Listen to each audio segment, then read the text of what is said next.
Hi, this is Ken Osowski. I'm principal pianist with the York Symphony Orchestra, and I'm also on the music faculty at York College of Pennsylvania, which is where I am right now. I just got finished teaching my lessons for the afternoon, so I thought I'd say a few words about the music you're going to hear.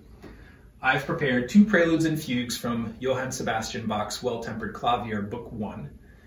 The Well-Tempered Clavier is a set of pieces in all of the major and minor keys, Preludes and Fugues, in fact.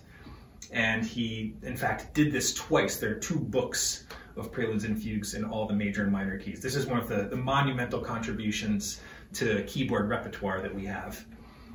So I'm going to be playing first the Prelude and Fugue in G major, and then the Prelude and Fugue in B flat minor. The G major is an incredibly upbeat and exuberant set.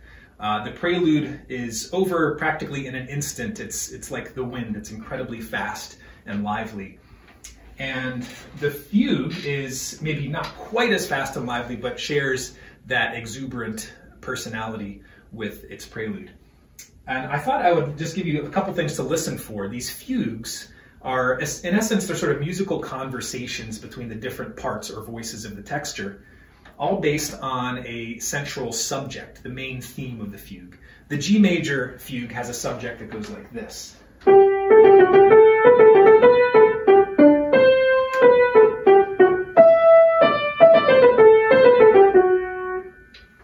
And then after we hear it initially unaccompanied like that, it is introduced in other parts within the texture as well, in different keys and so forth.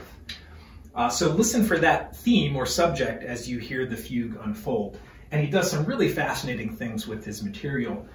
For instance, in this fugue, he presents that subject in melodic inversion, which basically is to say that it goes in the opposite direction. It goes upside down. And the first time we hear that, it's actually in the middle voice, and it goes like this.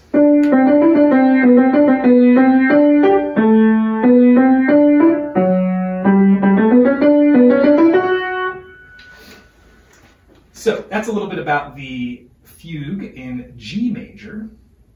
And by the way, the closing measures of that fugue in G major are just some of the most joyous and glorious moments in all of Bach's keyboard music for me. Then we move on to the somber and rather intense B flat minor Prelude and Fugue. This is another one of my favorites from the entire collection. The Prelude itself has this sort of gently pleading quality to it, with these lines that seem to very slowly reach upward and upward, only to fall back down upon themselves.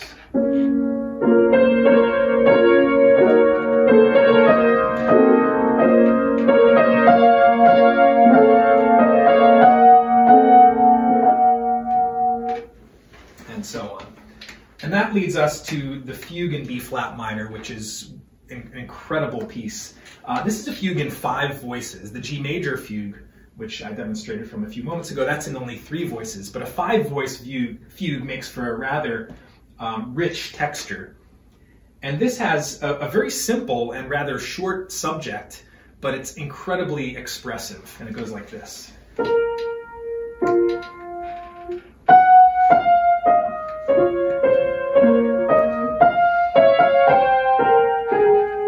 So there I actually played 2 of the subject entrances, first in the top voice and then an answer of it in a lower voice. So that's the subject to be listening for throughout this incredibly powerful B flat minor fugue. And then if you listen very carefully towards the end, you'll see for a sort of climactic effect, Bach does what we call a Stretto, which is where he just kind of layers that subject, that main theme, upon itself over and over again, and it builds to a really powerful climax before subsiding into the gentle final cadence. So I hope you enjoy these pieces, Bach's Prelude and Fugue in G major and Prelude and Fugue in B flat minor from his Well-Tempered Clavier, Book 1. Thank you for tuning in, and enjoy.